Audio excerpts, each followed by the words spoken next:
This week's portion is TOLDOT, which means generations. It covers Genesis 25:19 all the way to 28:9. Before we do anything, we're going to do the blessing for the Torah. Baruch atah Adonai ha'bara, Baruch atah Adonai hora le'olam vayed, Baruch atah Adonai Elokeinu melech ha'olam, asher b'churbanu mikol ha'anim v'netolanu et Torato, Baruch atah Adonai noten ha'Torah. Blessed Adonai who is blessed Adonai who is blessed now and forever. Blessed are you, Adonai, our God, sovereign of the universe, who has chosen us from among the peoples and given us a Torah. Blessed are you, Adonai, who gives the Torah. So I did this portion last year. I actually had a really short teaching. Like, I went back to look at it. It was really tiny. But I basically covered the basics, a lot of ancient Near Eastern stuff, and we went over the story of Jacob and Esau. I'm pretty sure you guys are already familiar with it. You know, Jacob and Esau are twins. They had the struggle since the womb. Jacob buys his Esau's birthright from him with the bowl of lentils. This whole issue starts, and then at the end, Jacob has to leave because things don't turn out so good. You know, you guys already know the story, but we're not going to talk about that story because that's, you know, everybody knows it. But we're going to focus on something else, and where we're going to start off is in Genesis 26. That talks about there you go. That talks about God's promise to Isaac. So if we start out from verse 1, it talks about that there's a famine in the land beside the former famine that was in the days of Abraham. If you guys remember, during Abraham's time, there was a famine and he had to go to Egypt. Now there's another famine and Isaac's about to go to Egypt. But then the Lord appears to Isaac and says to him, "Do not go down to Egypt, dwell in the land of which I shall tell you. I will be with you and will bless you, and for you and to your offspring I will give all the lands and will establish the oath that I swore to Abraham, your father. I will multiply your offspring as the stars of the heaven and will give to your offspring all these lands. And in your offspring all the lands, all the nations of the earth shall be blessed, because Abraham obeyed my voice and kept my charge, my commandments, my statutes, and my laws." So two things to know is, well, one thing is that he says that through Abraham and his offspring, through Isaac's offspring, the nations are going to be blessed. So the question is, how is that going to happen? And then the other thing that you have to wonder is, what oath is he talking about? The oath that I swore to Abraham. What is he referring to? So we got to go back a little bit to Genesis 18. Was that last portion? Or the portion before? I don't remember. Last week's? I think it was 2 weeks before. So 2 weeks before, we read in Genesis 18 to 19, God's promise to Abraham. And he talks to Abraham. Well, it's not God, it's the three strangers. Those three strangers that they're about to talk to Abraham. And Abraham, I lost my train of thought. The strangers, before they tell Abraham about what happens with Sodom, they say, "Abraham will surely become a great and strong nation, and all the nations of the earth shall be blessed on account of him." So that's where that oath comes from. But then he goes further. He talks about how, "For I have chosen him that he will command his children and his household after him, that he will keep the way of God, to do righteousness and justice, so that God may bring upon Abraham that which is said to him." And what is that thing that he promised Abraham to bring? What was it? What is he going to bring Abraham? The offspring and the land, right? But the thing that you have to wonder then is, like, what does it mean to keep the way of God? What does it mean to do justice and righteousness? Now, a lot of people, they read that and they just assume nice and good things, but there actually is like a concrete definition, and that's the whole point of this lesson that we're going to figure out. What does it mean to actually do justice and righteousness, and how does that apply to all of us? So the first question is, how are the nations going to be blessed? Yeah, it says that in the Bible, but how exactly is that going to come to fruition? How is that going to be done? And then what is the way of God? You're going to see that a lot in the Bible. It talks about the way. What is the way? And then what is justice and righteousness? And to figure all that out, we have to go again to the ancient Near Eastern context. This is a nice map from the World History Encyclopedia. They have really cool maps. But this is the ancient Near Eastern area that we always talk about. This is like during the Bible, most of the Bible's time. They're always going to be in pretty much this region right here.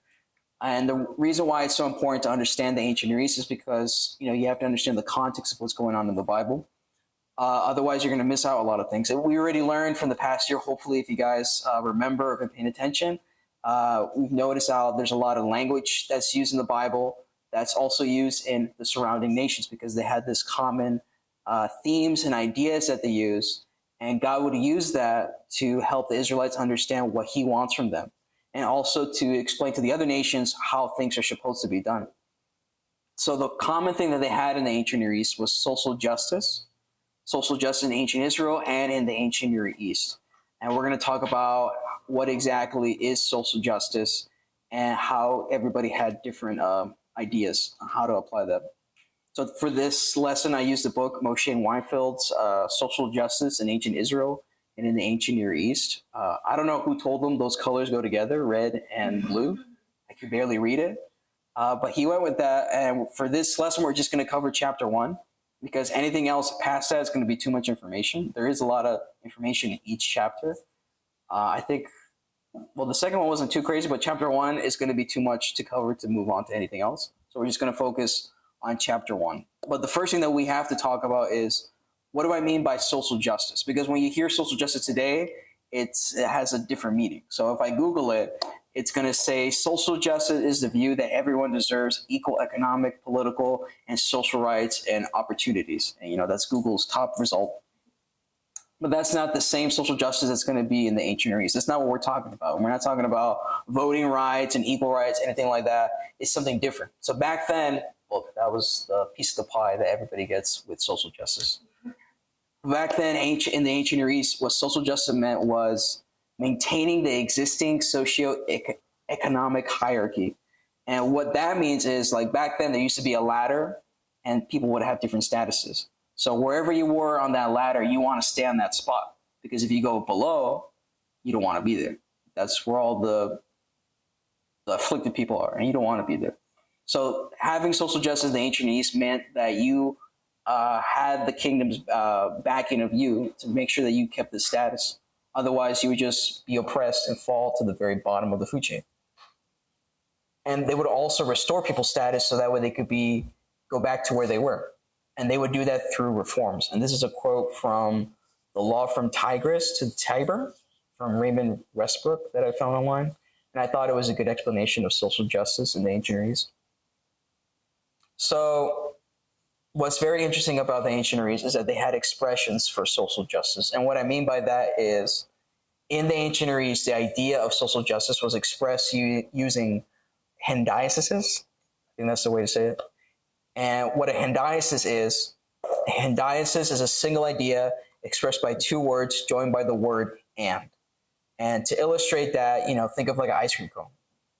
2 scoops. One scoop is one flavor, another one's a different flavor, but together they form one dessert. And that's what a hendiasis is. It's 2 words together to form one idea. And I'm going to give you some examples of some hendiasis in the ancient Near East. So in the Ugarit, you had righteousness and equity, and righteous and upright. And the Ugarit was a trading location that was very popular. Everybody would go through it. So that's what the Ugarit is, just for some context. In the Akkadians, they had truth and equity. The Mesopotamians, they had Ketum Misharim. I think that's how you say it. But the most common pair in the Bible is going to be justice and righteousness. Mishpat Uzedekah. They also had righteousness and equity, righteous and upright, and righteousness and truth. Now, if you notice, a lot of those are similar. So when they study the ancient Near East in the Bible, a lot of people say like, well, is the Bible just copying from the other nations? Is the Bible baloney? Is it not real? It's just God. Are they just using something else from the other nations?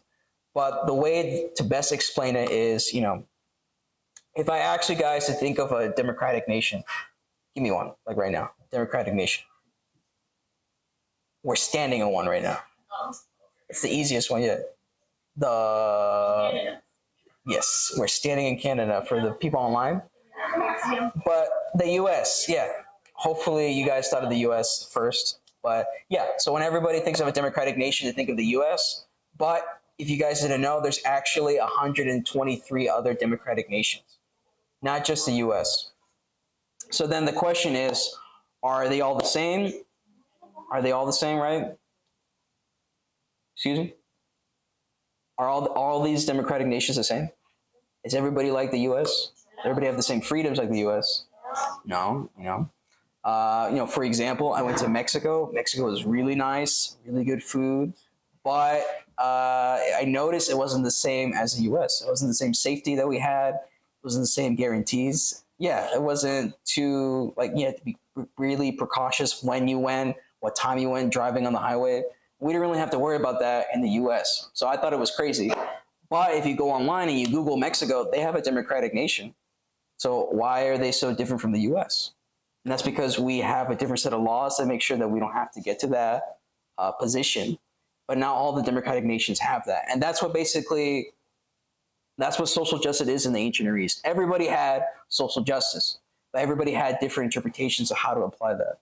And some people, they didn't even really apply social justice. They said they had social justice, but they were not really doing it. For example, we've talked many times about the Code of Hammurabi, how they had laws that supposedly brought justice to the land.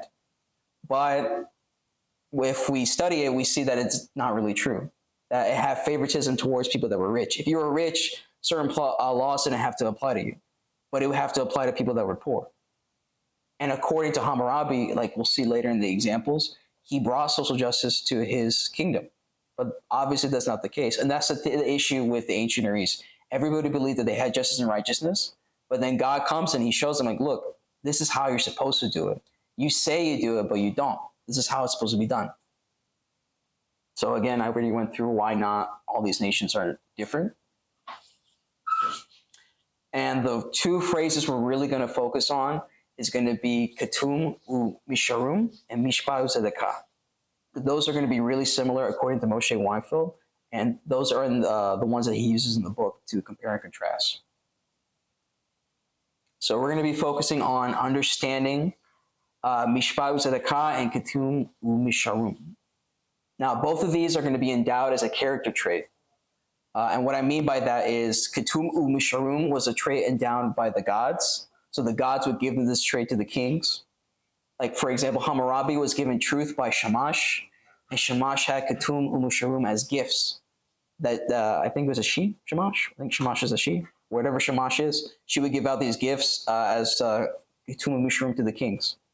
Now, the reason why they wanted it as a gift, this trait, was not just so they could be called nice people, not so people could like them.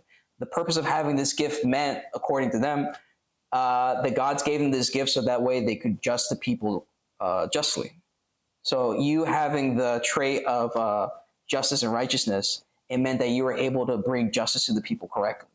Because if you don't have justice and righteousness, then you're not going to be bringing correct judgment to the people. And we also see that in the Bible. In Psalm 72, 102, David prays to God about him and his son Solomon. And he says, endow the king with your justice, O God, the royal son, with your righteousness.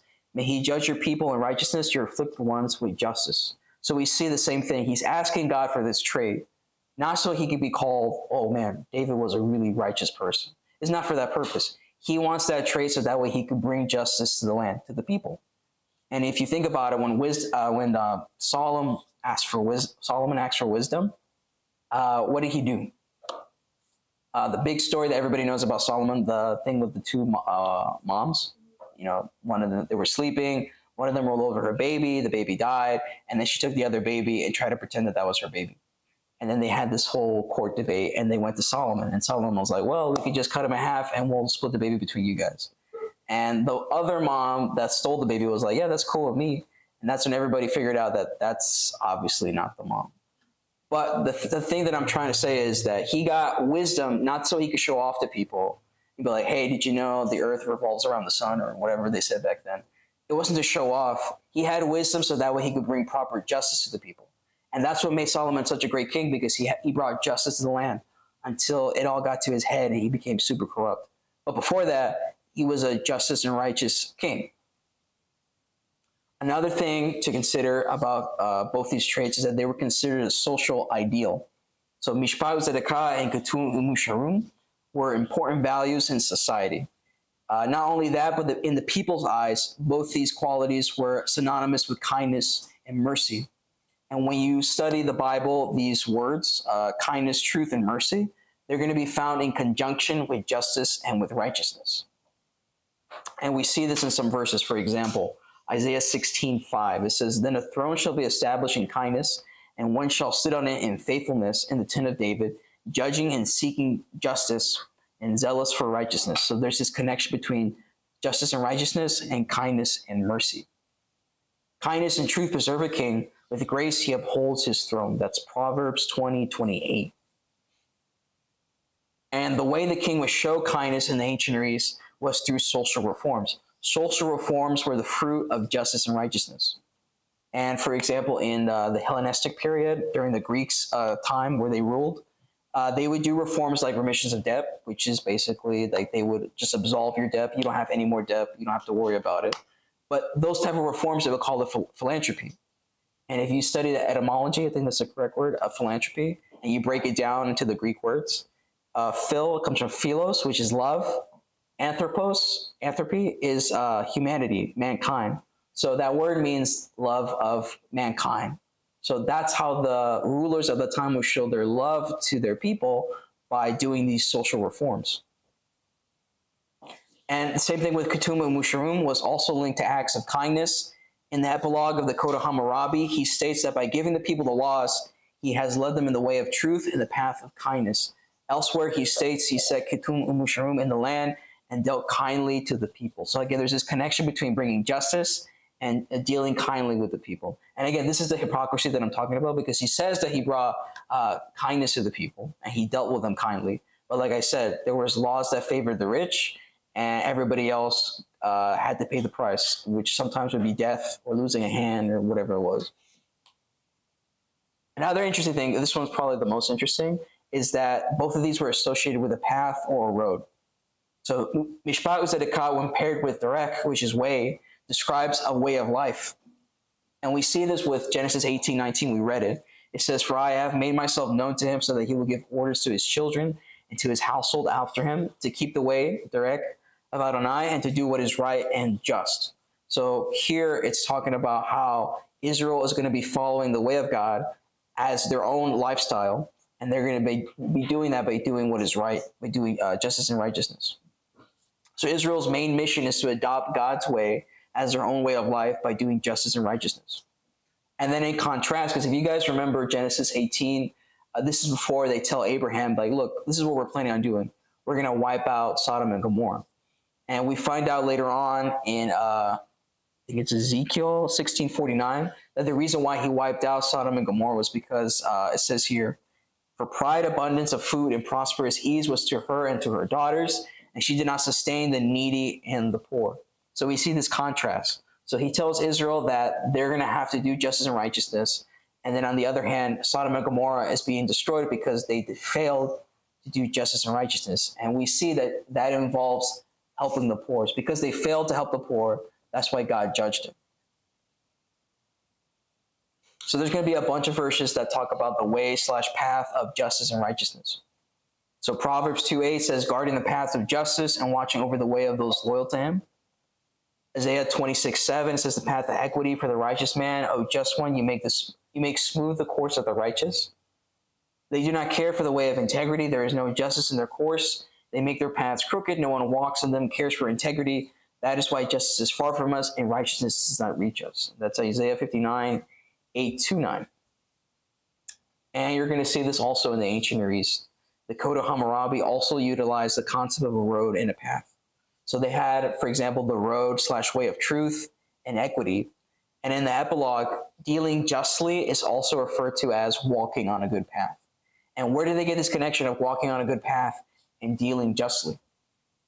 So when the gods performed justice and righteousness towards humanity, it was referred as showing them the way. And that's going to be very important later on in one of the verses. Social justice and equity go together with personal freedom. Thus, liberation meant allowing someone to walk their own path without binding them. So that's where that comes from, that concept of the path being connected to justice. Because if you're a slave and I free you, now you're free to go and walk your own path. And that's where that connection of a path and justice come together. And in the Hellenistic period, this is also interesting. It says the Greek term for freedom was associated with walking. And that makes sense. You know, if you're free to do something, you can walk about, doing your own thing. So the one thing that you have to understand is that whenever you see anywhere in the Bible about paths, most of the time, it's going to be linked to justice and righteousness. So we go to the New Testament, we're going to see those connections. For example, John 14, the way, he's talking to the disciples and he says, if I go and prepare a place for you, I will come again and receive you to myself, so that where I am, may it be also. And you know the way where I am going. And Thomas said, Lord, we do not know where you are going. How are you able to know the way? And Yeshua said to him, I am the way, the truth, and the life. No one comes to the Father except through me. If you had known me, you would have known my Father also. From now on, you know him and have seen him. First, Thomas thought he was talking about a direction, but he's not talking about that. He's talking about a way of life, a lifestyle.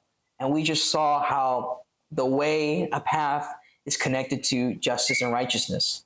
So Yeshua is talking about how through his lifestyle, he kept justice and righteousness. He had this lifestyle, and by examining how he acts, we know how also what the Father expects. It's kind of like when you see a kid that's very well behaved, you know it's because of the parents. And because of the kid, he reflects how the parents are, you know? In the same way, it goes vice versa. If a kid misbehaves all the time and he's jumping around and doing whatever he wants, that reflects bad on the parents. It speaks a lot about the parents. That's why you guys always got to be on your best behavior.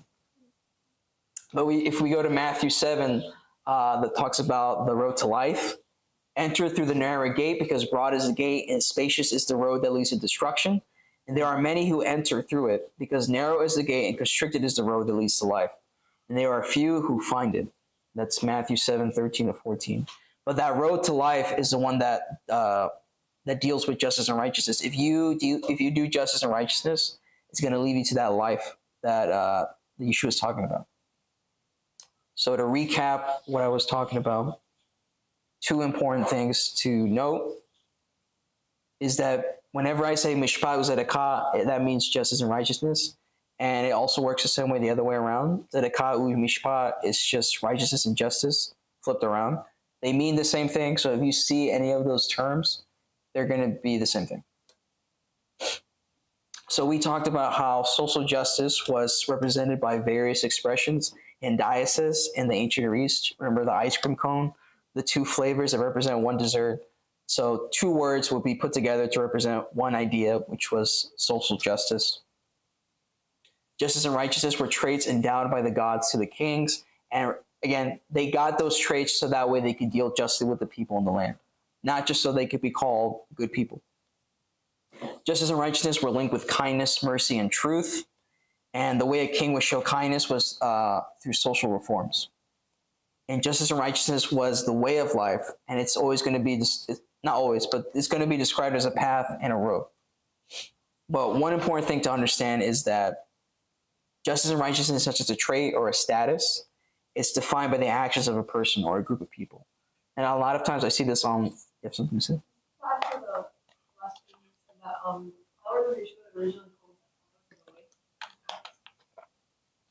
Yeah, that's correct. Yeah, the followers of Yeshua, they were known as the way. And that's because they're talking about the way of God. And the way of God is justice and righteousness. But, this part's interesting because we ask a lot of people like, hey, are you a good person? A lot of people are going to say like, well, I don't do anything bad. I don't bother other people. So yeah, I guess I would say I'm a good person. But to be righteous means that you do acts of righteousness. It doesn't mean that you're just a good person. And that's going to be very important because that helps us understand a lot of the Bible characters. For example, Noah. Why did God pick Noah? It says he was a righteous man. Does that mean that he was just really friendly? He waved to everybody? No. It means that while everybody else was doing the exact opposite, they were oppressing each other and looking out for one another, like looking for themselves, Noah was the only person that was actually helping people. And that's what set him apart from everybody else in the world. And the only way you're going to understand that is if you understand what righteousness is. So this is the next section that we're going to talk about what does it mean to perform justice and righteousness. So for performing Misharim in Mesopotamia, walking in the path of Ketum Musharim means establishing social equity, improving the status of the poor, and weaken society through a series of regulations which prevent oppression. And likewise, Mishpat Zedekah is connected to actions on behalf of the poor and the oppressed. So basically, Mishpat Zedekah it's about actions, but not only is it about actions, it's about actions that help the poor and the afflicted. So it's not just you being like, oh yeah, I help my mom around the house, that makes me a good person. To be a righteous person, you have to go and help those that are afflicted, go and help those that are poor. So that tells us that Abraham, what made him righteous was because he was helping people. He wasn't just, I keep to myself. I don't, smoke or do anything like that. I'm a good person. It's not about that. For you to be a good person in the Bible, to be righteous, you have to go out there and help people that are in need. And for us to understand how Mishpat Zedekah is about actions, we have to compare righteous judgment with righteousness and justice. So remember, righteousness and justice is going to be Zedekah Mishpat, and then righteous judgment is going to be Zedek Mishpat. Now, if you notice, they look almost the same, but the U part right there, that's going to be the and. So Zedekah and Mishpat are going to be two separate nouns, I guess if you want to put it that way. But here, Zedek is more like an adjective. It's describing Mishpat, but it's not an action. It's just an adjective. So that's why righteous judgment, it just means correct judgment. And we see that usage in Deuteronomy 16:18. He says, you shall appoint judges and officials for you in all your towns that Yahweh your God is giving to you throughout your tribes. And you shall render for the people righteous or correct judgments. So again, it's just describing a type of judgment, but it's not a concrete action. Whereas Mishpat Zedekah represents the concept of social justice. Remember, again, the ice cream cone. It's a hendiasis that represents a concept. And then Zedek is going to be an abstract principle of righteousness used in personification. If you guys remember your English class, personification is when I take an inanimate object and I give it human traits like, love or things like that. So we see this in the Bible with Zedek. Righteousness and peace kiss each other. That's Psalms 85:10. I, God, will betroth you, Israel, to me in righteousness and justice, Hosea 2:19. While Zedekah refers to a concrete action, concrete act bound to actions. Here is what Adonai says, observe justice, do what is right, for my salvation is close to coming. My righteousness, Zedekah, to be revealed. That's Isaiah 56:1. Now, when you look at the Hebrew, you're going to see what I mean. So you have, so you see here, righteousness is going to use the word Zedek. It is using it as a poetic type of tool. And then you have here again, this is Hosea 2:19. You see again righteousness, it uses Bet Zedek.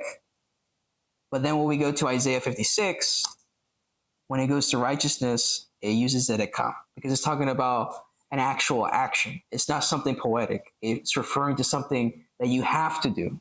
You know what I mean? You guys understand? Yeah? Let's see. So basically, Mishpat Zedekah, right? Justice and righteousness involves action. It's not just a trait. It's not just something that you can be. You have to do it. If you don't do it, then you're not a righteous person. It involves you to do more. And why is that important? Because if we go back to Genesis 18:19, where God makes that promise to Abraham, he says that he will command his children and his household after him that they will keep the way of God to do justice and righteousness.